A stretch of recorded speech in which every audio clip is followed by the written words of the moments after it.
Welcome to RAIN, the Real Estate Investor Growth Network with your hostess, Jen Josey.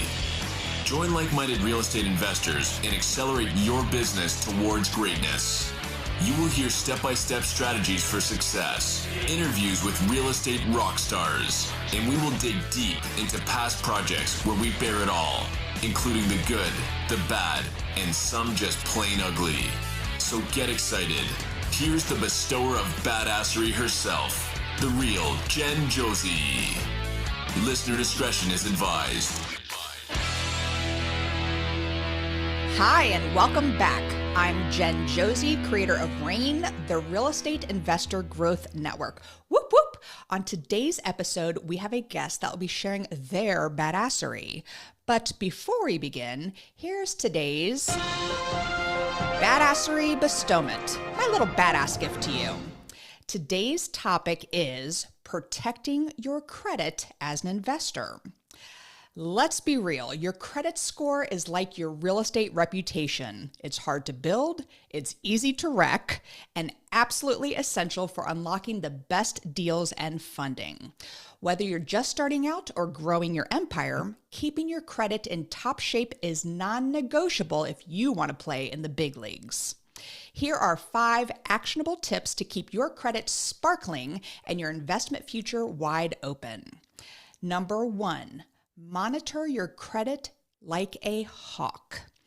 Check your credit reports regularly. Look for errors, unfamiliar accounts, anything fishy. The sooner you spot an issue, the easier it is to fix. Number 2, this one's tough for me, keep your balances low. High credit card balances can tank your score even if you pay on time. Aim to use less than 30% of your available credit, bonus points if you can keep it under 10%. Number 3, never miss a payment. Set up auto pay or reminders for every bill like mortgages, credit cards, utilities, the works. One late payment can haunt you for years. Number 4, limit hard inquiries. Every time you apply for a loan or new credit, your score takes a tiny hit. Only apply for what you truly need and try to space out your applications. Number 5, separate business and personal credit. Open business credit cards and lines when possible. This not only helps you build business credit, but also shields your personal score from business swings. So remember, your credit is your golden ticket in real estate. Guard it fiercely, use it wisely, and let it open doors to bigger, better deals. Protect your credit and you'll always be ready for your next badass move. Now on to today's episode of the Real Estate Investor Growth Network podcast. We have with us the legend, Joel Miller, a true veteran in the world of real estate investing. Joel has been investing in rental properties since 1978 and flipping houses since the year I graduated high school, 1991. Talk about experience.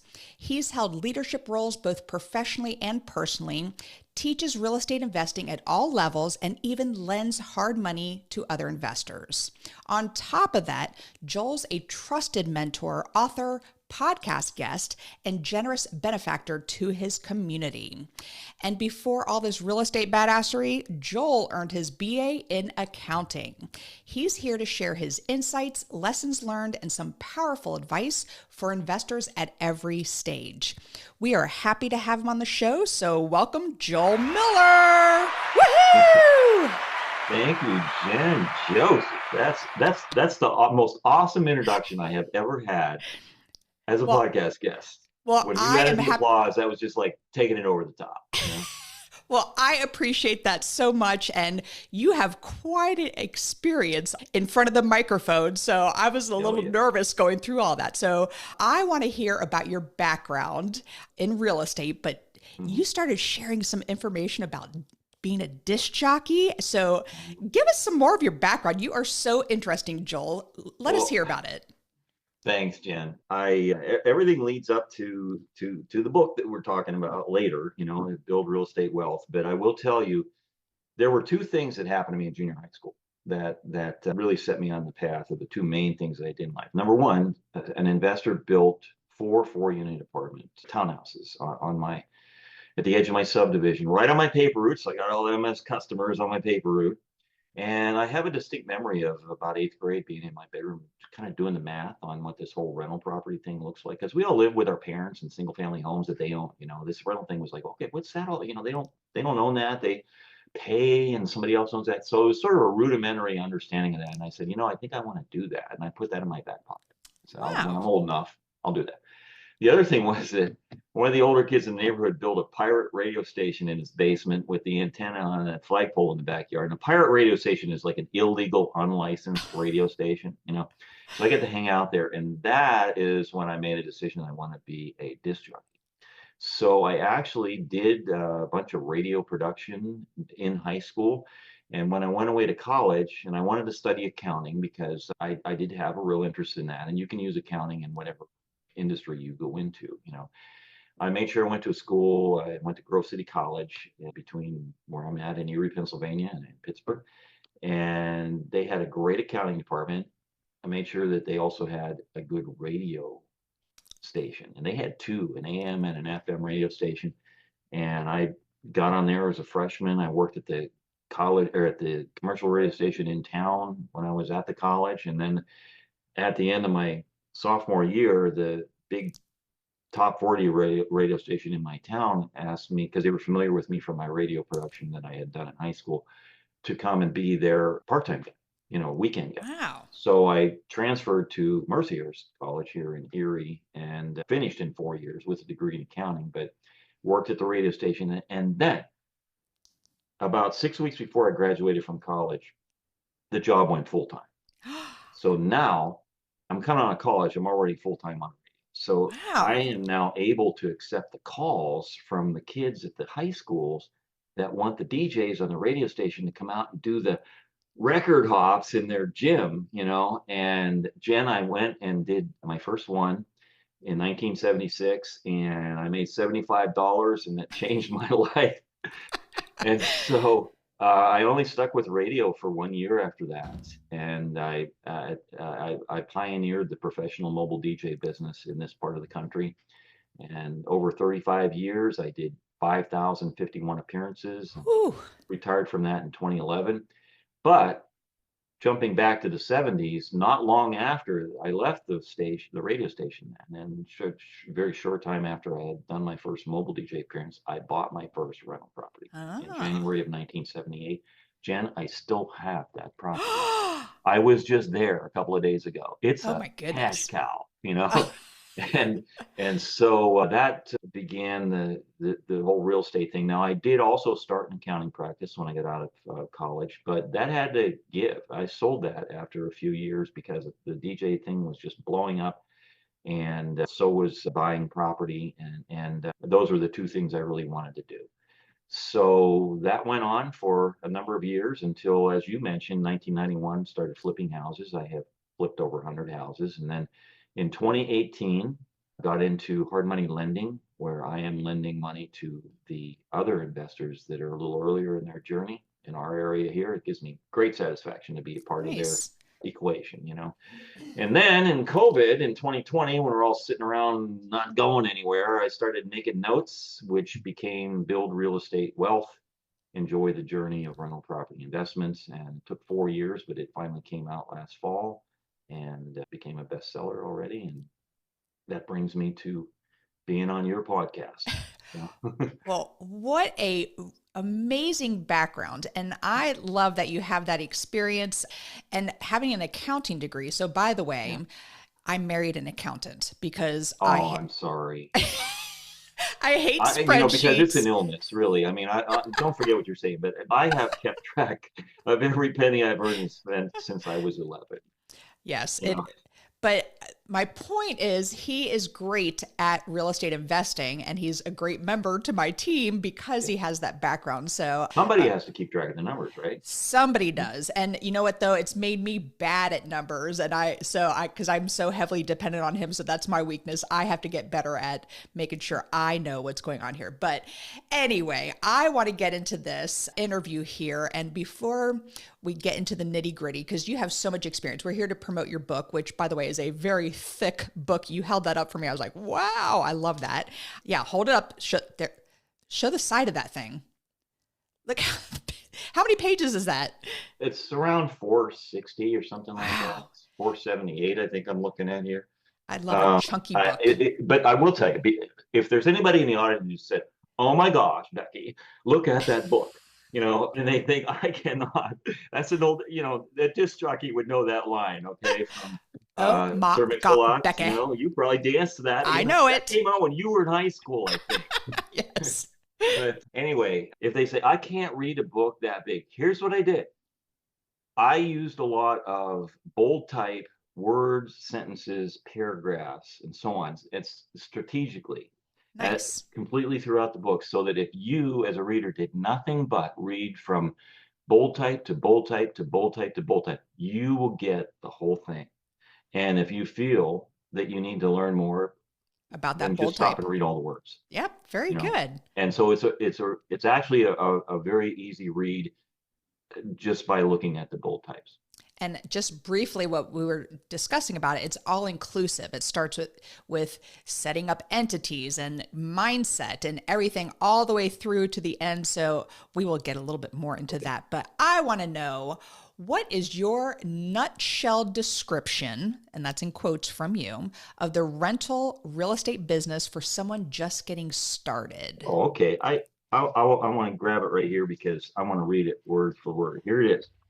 Real estate investing is just not much more than what I'm going to tell you right now. First of all, real estate's ideal, IDEAL, because we got income, we got depreciation, we got equity growth, we got appreciation, and we got leverage. All right. So having said that, the nutshell description is this: find a way to acquire property that other people will use. Let the people who use it buy it for you with their payments, which are greater than your expenses. Number 3, put up with minor irritations from people and the maintenance issues along the way while you enjoy cash flow and the equity growth. And number 4, repeat steps 1 through 3. I love it. It's not much more complicated than that. It isn't. Minor. That's a key word in there, though. Yeah. So sometimes you have a few major, but the minor is absolutely true, 100%. I love that. Thank you for sharing that. So somebody who's listening right now who wants to get into real estate investing, what is that? And we just mentioned it, that it's also in your book, but what's the mindset that someone needs before they get into investing? Well, first of all, if you're talking specifically about real estate investing, you got to get past 2 preconceptions, and they're at opposite ends. One is the preconception that it's too easy. It's all rainbows and unicorns, and if they have a speed bump not long after they get started, then they quit.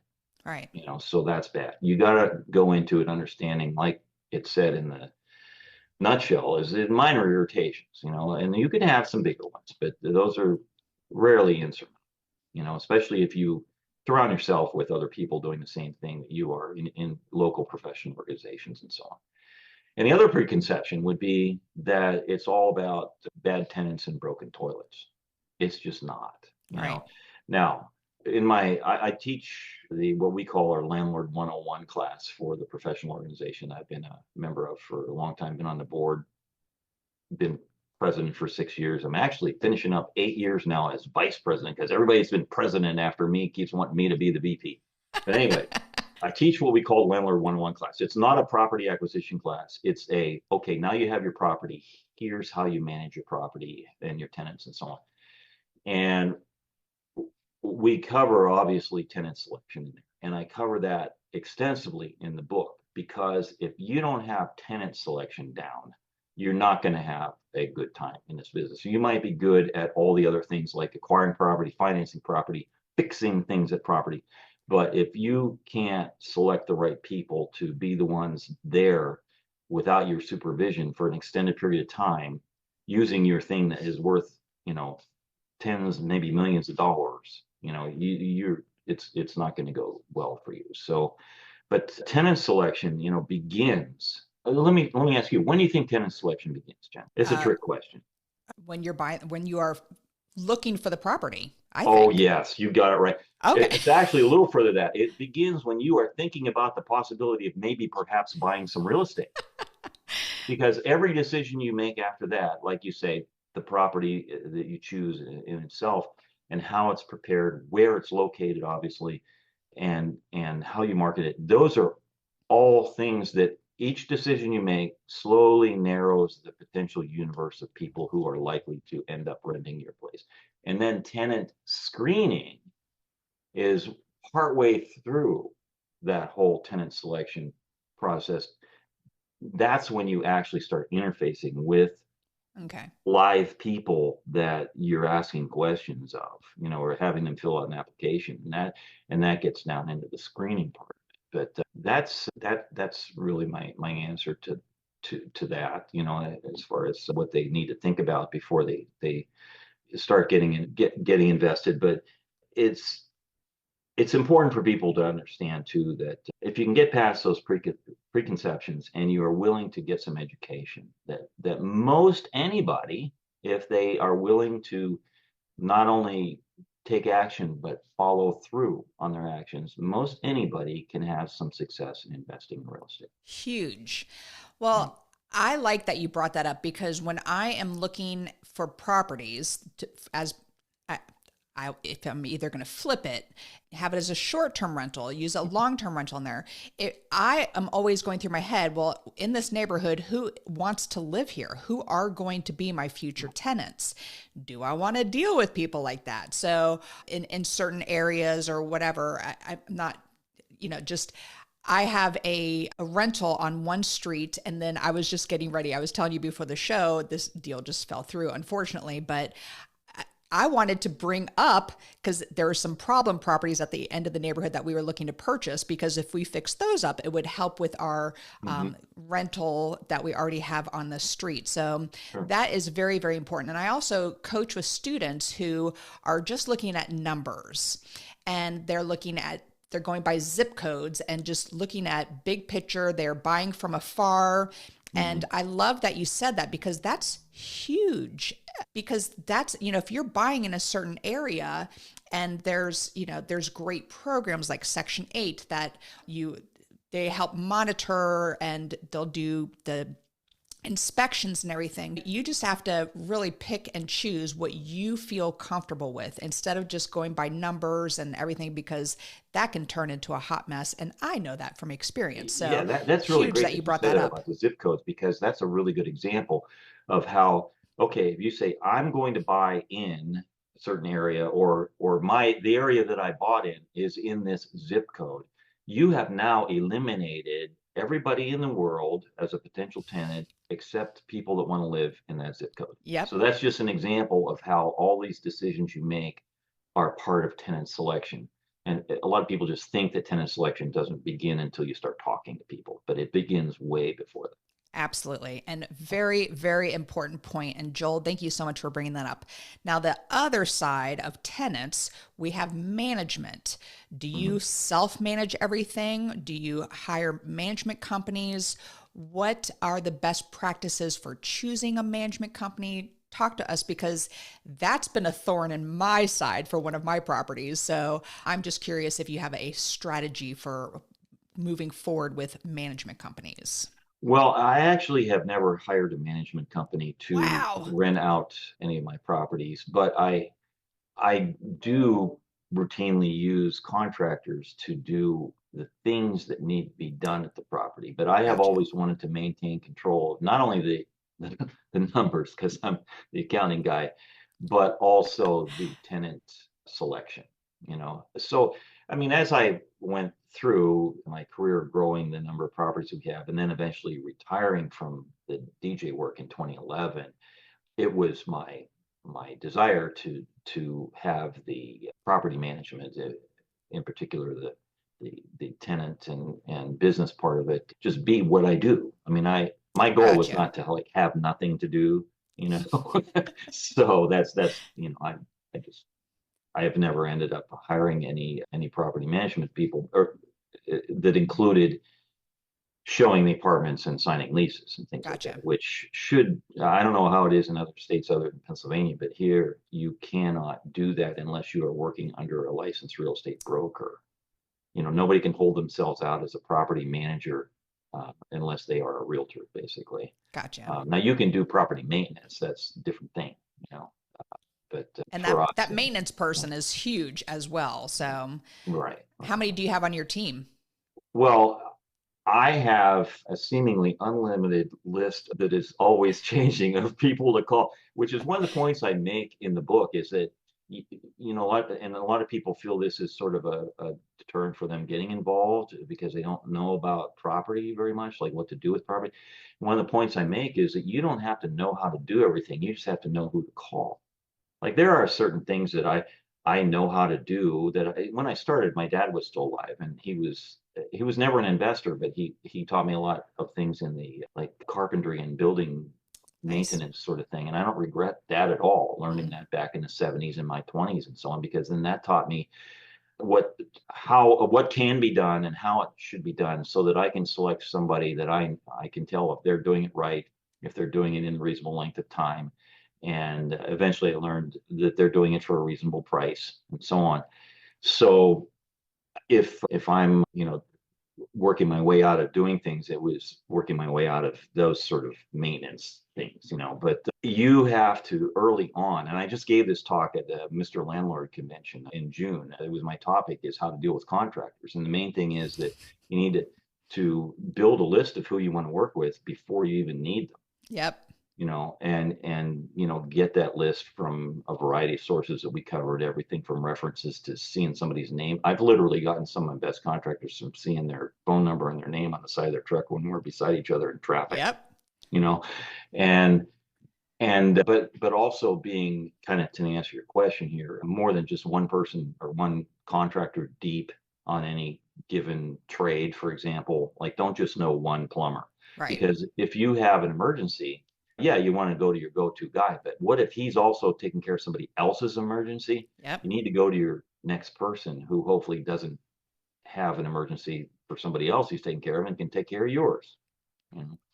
Love it. So to answer your question, I have dozens of people on my team.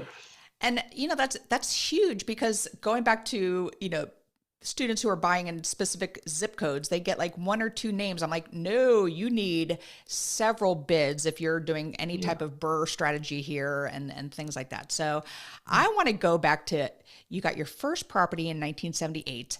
And Mhm. one thing I want to commend you on is you said you still have that very first property and that I it's have a my second cash one and cow. my third one too.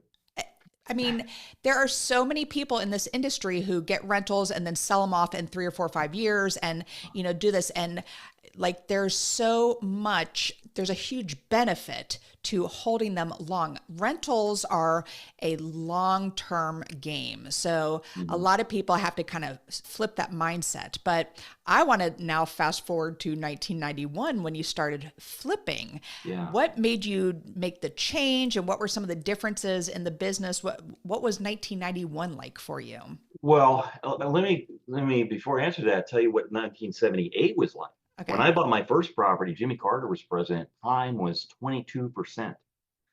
Inflation was out of control, and my point is that no matter having been in this business now almost 48 years, I've been through a lot of economic cycles. Yes. So my point is there are deals that can be found no matter where we are in any economic cycle. A good deal is a good deal. You just simply from time to time have to change your approach, you change the way you finance, change where you look for properties, but there's always something out there. There's always distressed sellers and so on.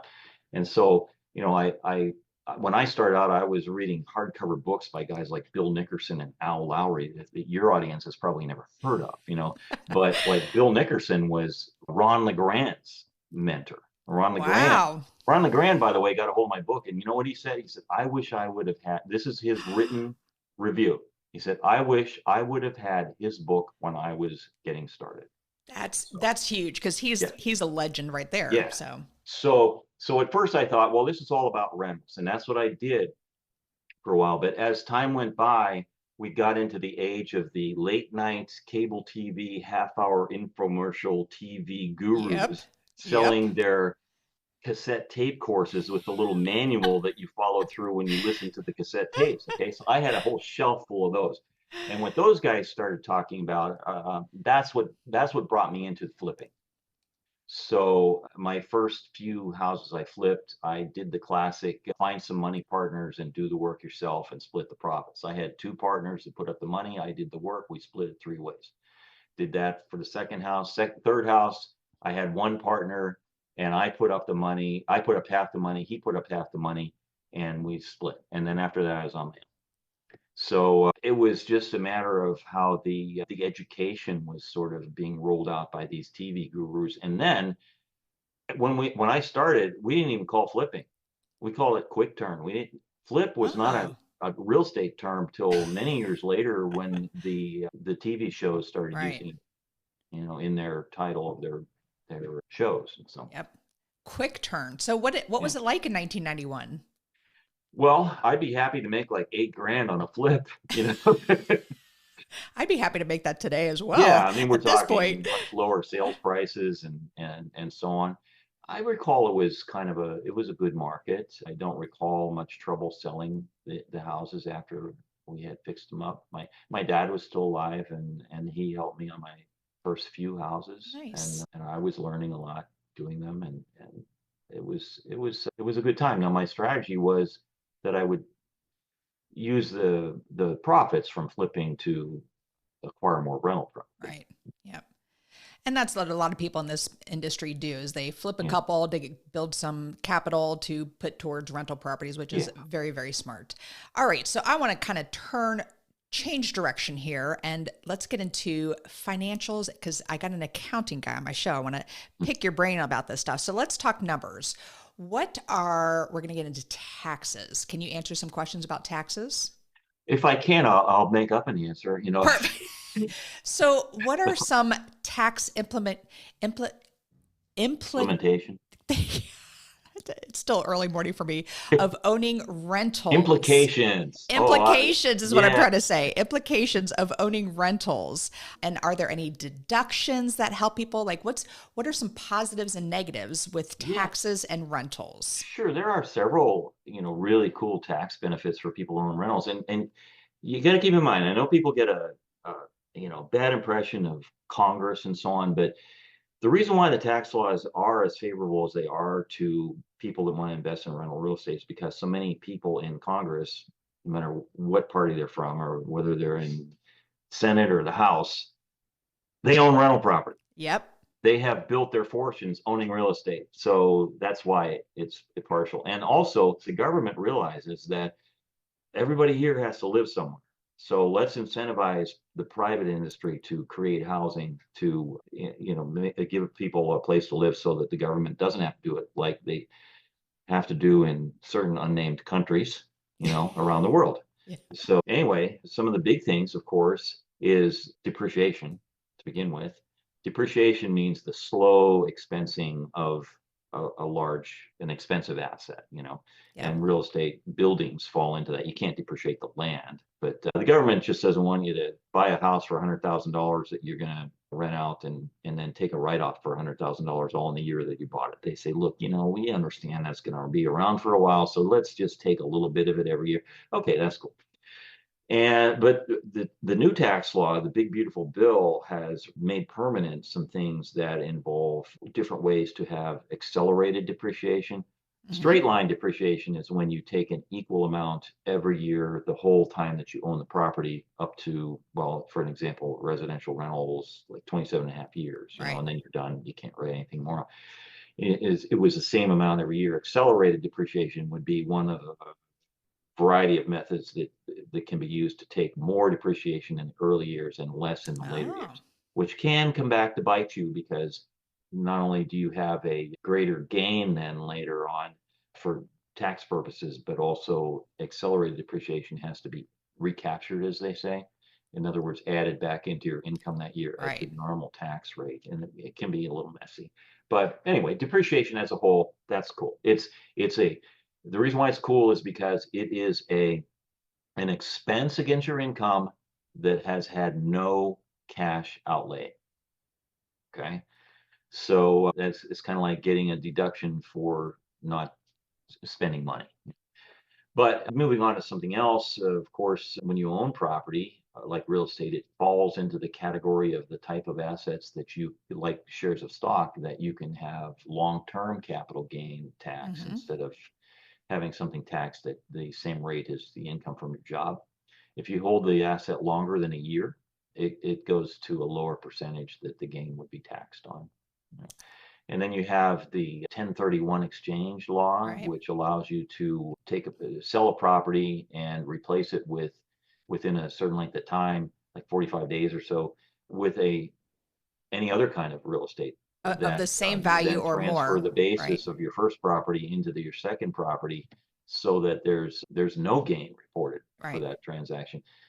The gain is ultimately reported perhaps decades later when you finally sell whatever is the last property that you own, And now if you never sell it and your heirs inherit it, bam, all of a Yep. sudden their cost basis is whatever the market value was at the time of your death, and there was never any gain Right. reported for that string of purchases. And there's also something that's not talked about a lot, that is the ability to deduct 20% of your net profit from your rental property operations, just off the top. You know, that it originally was applicable just to businesses of normal types, like retail or manufacturing, whatever. It was part of the tax laws that changed under Trump's first term, and they've renewed it. And that initially was clear that you could figure out your net income from your business and then just take 20% off of that and not pay taxes on that. And shortly after that, they did refine the rules to include rental property, which walks the line between being a business and being an investment. Okay. Okay. So that's probably one of the best tax advantages of operating rental property, is that unlike a business of, say, from self-employment, where you not only pay income tax, but you also pay self-employment tax of like Yep. 15 point something percent. You may pay the income tax from your profits from rental real estate, but you will never pay any self-employment tax, because the income is considered passive income, same Right. as if you owned a copyright or a patent or something like that. You pay income tax on that, but you don't pay self-employment tax. Self-employment tax, for your listeners who don't know, is what you pay if you're self-employed, that is the same as what you pay when you get a paycheck, and it's your Social Security, your FICA stuff. Yep. In that instance, you pay 7 point something percent, 7.5% as an employee, and your employer is matching that with another 7.5%. But if you're self-employed, you get to pay both halves. Right. Yep. Goodness, we could do a whole show on tax stuff. Yeah. And you said those so well, and I can tell you are a great educator in how you explain things, because the accountants that I know, some of them, it's just in their brain and they can't get it out, but you clearly have a great way of explaining things. So I want to get kind of into your education stuff that you do. So you work Mhm. with investors, both the beginning and advanced levels. What does that look like? Do you just speak at events? Do you have a coaching program? What's that all about? Well, I don't have a coaching program. I don't do seminars. I occasionally do it, like I was a speaker at the Mr. Landlord convention, but I only have my book. A lot of times people have a book, and they're actually using that as a lead in to sell their Right. coaching or something like that. But Yep. most my educational work is primarily done with the professional organization of landlords that I have been a part of since the early 80s. The group that started here in Erie is called the Apartment Association of Northwestern Pennsylvania. Began, I think, the same year that I bought my first property in 78. And we finally crossed paths about 1981. And that association with them, going to our monthly meetings, hearing our speakers that we've had, and reading our newsletters and so on, that has been key to my success in this business. And so eventually I started giving back in that organization by getting on the board in back 91 or so, and then I became president a couple of years after that for 6 years. But part of what we do in it is education, in addition to providing people like forms, like lease forms and all that other stuff. But one of the guys who was a founding member of the organization, who is like fifth generation with one of the largest developers in the country, it just happens to be here, and he's still on our board as like an Wow. emeritus member. He sat down and wrote a 4-part class that we call Landlord 101, which is about operating your rental property, not acquiring it, but operating it, and dealing with tenants, and then maybe getting rid of tenants or renewing tenants. That's where Right. we get to eventually. But so that became what we call our Landlord 101 class that I am one of the main teachers of. And we offer that 2 or 3 times a year to our members.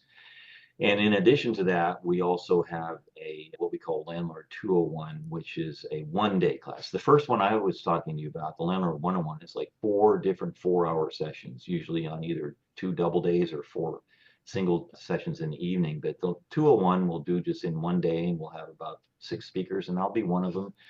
And I'll teach on flipping houses or tenant selection or best practices for your life and business to keep calamity on. I'm all about heading calamity off at the pass instead of just putting out fires after they happen because you let it happen. Right. So, and like I was telling you before we started recording this last evening, I did a ugly house tour where we took about 20 basically house flippers around to visit 3 different properties in different stages of rehab, and I taught my nuts and bolts and ins and outs of house flipping class, during that.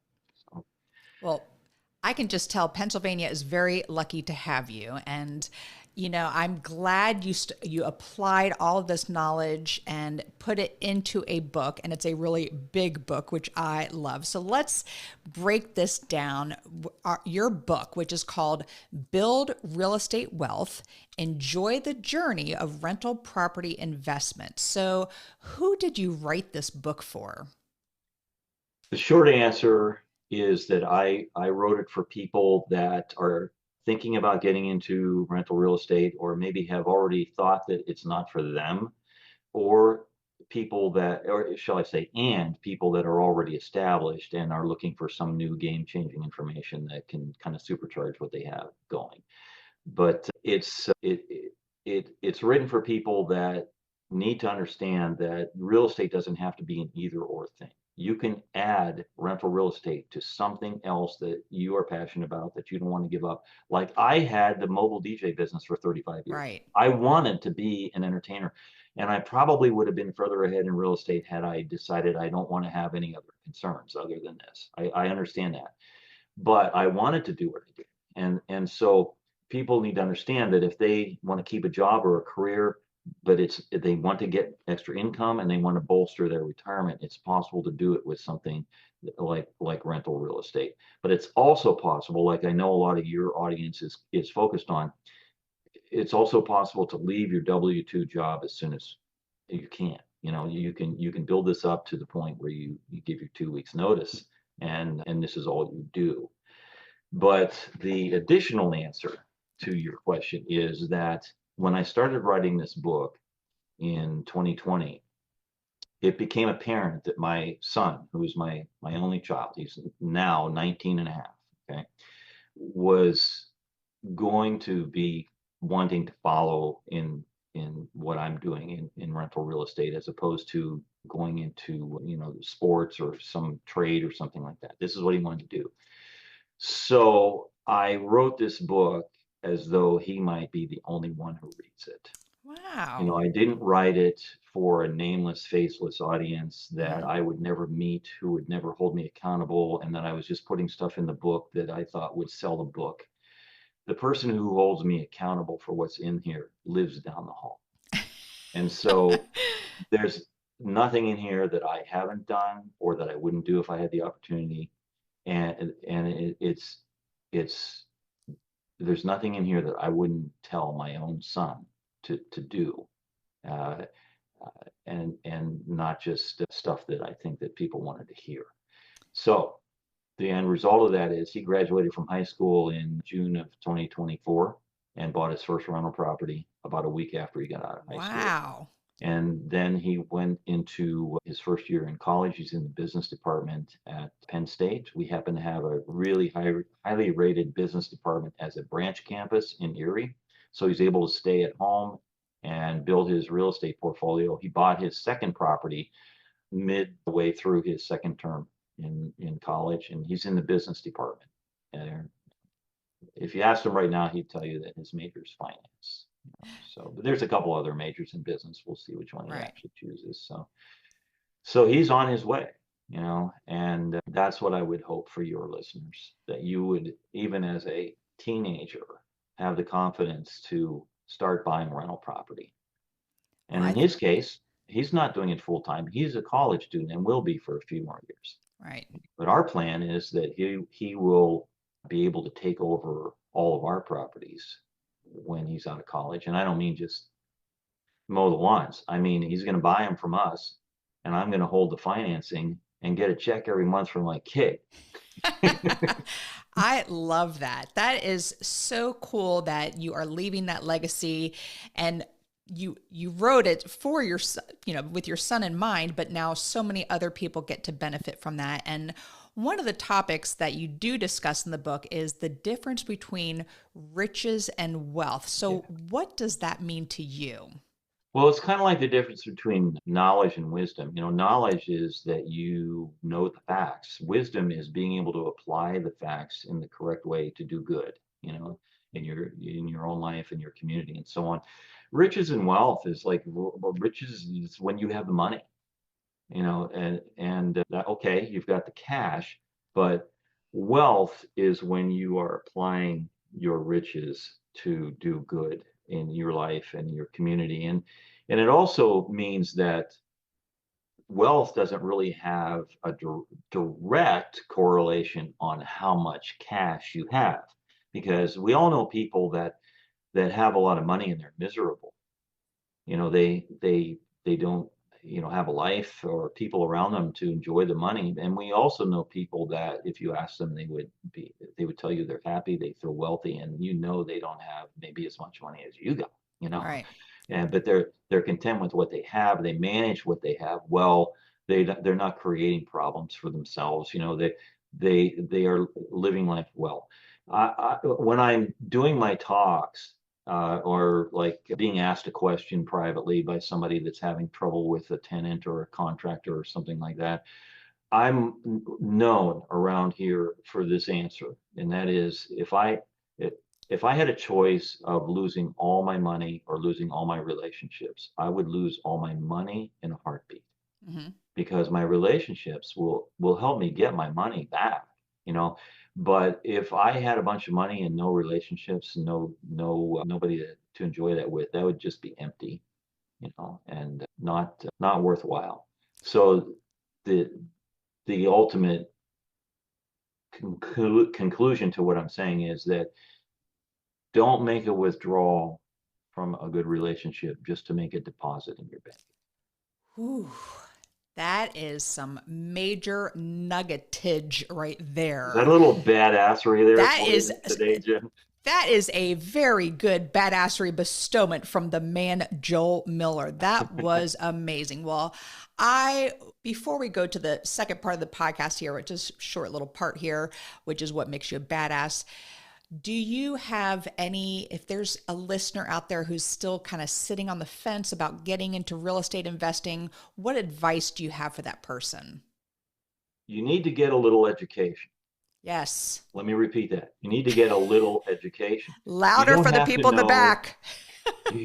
You don't have to know everything before you even take your first step. A lot of people get caught up in the paralysis of analysis. Yep. And let me just say that once you get started, you will learn what you need to learn along the way, not only from your own activities, but also from the other people that you start associating with, particularly if you connect yourself with a local organization of people, like-minded people that are also Right. doing the same thing you're doing or have done. Yep. You sit down at a table with people that are completely different ends. Like the guy I told you that's fifth generation developer, we have our dinner meetings. You might find yourself looking for your first property sitting at the same table with him for Awesome. dinner, you know? So the point is, get some education, but don't think you need to know everything to start taking steps.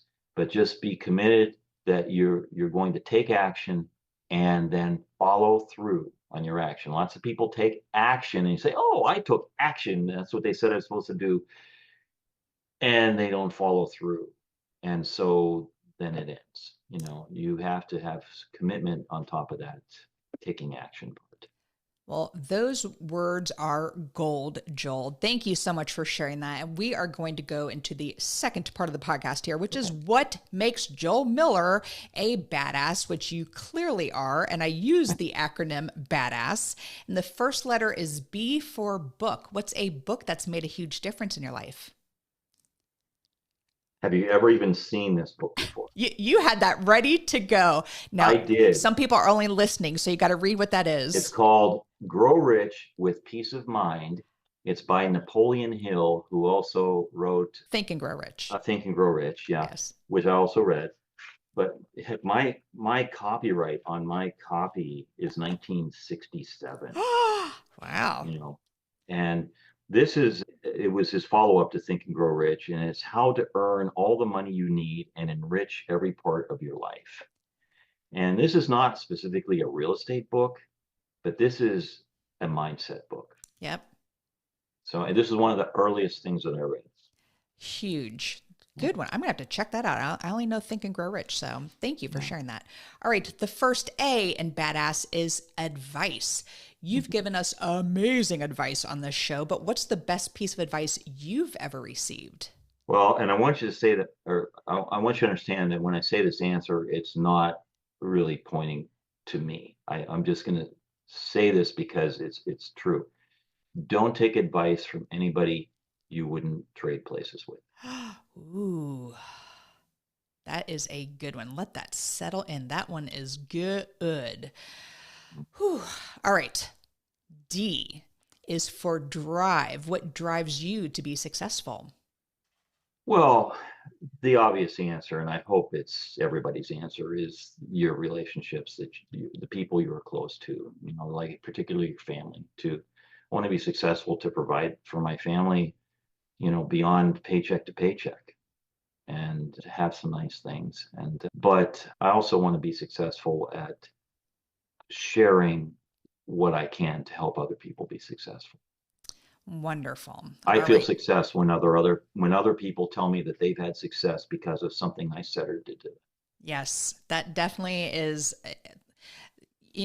people in this industry, you get your rental properties, you start getting the cash flow going, and you develop teams to start running things for you, and you have time after. I mean, you said it earlier when you retired from the DJ business that you didn't want to just sit around and do nothing. That's why you manage your own properties. You have still things going on keeping you sharp. And so that is just another avenue for people who have been in this industry for so long to give back to others, because so many gave to us in the beginning. So thank you for saying that. All right.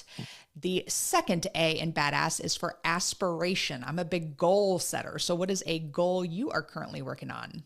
The biggest goal I have right now relates to my book. I am trying to sell my book, Jen. All right. Well, you are definitely going to get some buyers from this podcast, because I'm looking at it. I love a thick book. You said a lot of people like it thinner, but I love that you talked about the bold face, where you can just go from the bold sections and then, oh, this one I want to learn more about, and then read further into the chapter. So I love all that. It's not scary. It looks amazing. So I'm sorry, I cut you off. Keep going. And just to say that the reason why it's as large as it is because it's not just a big story or something like that. It's become the go-to resource book. The people that read this and review it are saying this is not the kind of book you buy and and read and put on your bookshelf and say, yeah, it's over there. I know it's there. I read that. This is the kind of book you read and park on your desk because you're going to refer to it. It's got over 150 different bullet point type lists of things like what the questions to ask people when they call in response to your ad, the questions to ask a reference that somebody gives, the questions to ask contractors, the bullet point list for doing due diligence on a property, all this stuff. I mean, there's even a bullet point list there of some tools that you might want to have if you're really, really just getting started. It's a lot. And so it's a reference book too. By the way, where do they find this book to purchase it? Well, the best, you can find it on about 15 different platforms, but Amazon is the main one. If you just go to the Amazon and put in Joel Miller Real Estate or Build Real Estate Wealth or something, you'll get right to it. But my website that's dedicated just to the book is very simple. It's joelmillerbooks.com. JOELMILLE or BOOKS.com. And you can click on something on the homepage. It'll show you the entire table of contents and tell you what I'm saying is in this book. You can say, oh, I see what he's covering there. And there's another button you can click on that has some sample content from each of the chapters, like 3 or 4 paragraphs of the media stuff from each chapter. It's free. It's on the website there. But they can follow me or find me, on Facebook, Instagram, X, and LinkedIn. Just use Joel Miller. I have to tell you though, if you Google Joel Miller, if somebody pointed this out to me, you might get a lot of information about some video game character that has the same name. So it's best to put Joel Miller and then something like book real or estate. real estate or So. Perfect. Thank you for clarifying that because Joel Miller is a popular name. So, all right. The first S in badass is for systems. What systems do you have in place to help you achieve success? Okay. Let's talk about the goal of selling the book. The biggest system I have right now is being on podcasts like yours. I said, I only want to be on the best ones. So here we are, Jen. I love it, Joel. Being on the best podcast. And being a good podcast guest is tough. It takes a lot of energy. I just get to sit back and, interview you, but it does take a lot of energy coming up and on the spot thinking. So Joel, you have been very impressive so far, and I could talk to you all day, but the final S in badass is for success. What does success mean to Joel Miller Real Estate? Well, we kind of touched on this a little bit when we talked about the difference between riches and wealth. If I had to put it in one word, I would just say relationships. It doesn't have anything to do with money, but having successful relationships or good, productive relationships, that's success to me. If I had to give a monetary answer, I would say, well, it means being able to do what I want when I want, with who I want, and buy whatever I want when I get there, that kind of thing. And I get that. I tasted some of that, and that's fine. But again, if I'm there and nobody is with me, I'm not happy. Mm-hmm. Well, I am happy you came across my email to be on this podcast because now I consider you friend, and I am happy of our relationship as well. Yes. So this has been fantastic, Joel Miller Real Estate, and I am just so very impressed with you. Thank you so much for being on the show today. You're very welcome, Jen. It's been a pleasure to whoop it up with you today. Absolutely. And that is all. Thank you for listening, and we will catch you on the next episode. Now go out there and share your badassery, and don't forget, make it a great day. Take care. Bye-bye. Whoop, whoop. Thank you for listening to RAIN, the Real Estate Investor Growth Network. Be sure to subscribe on your favorite podcasting platform so you never miss an episode.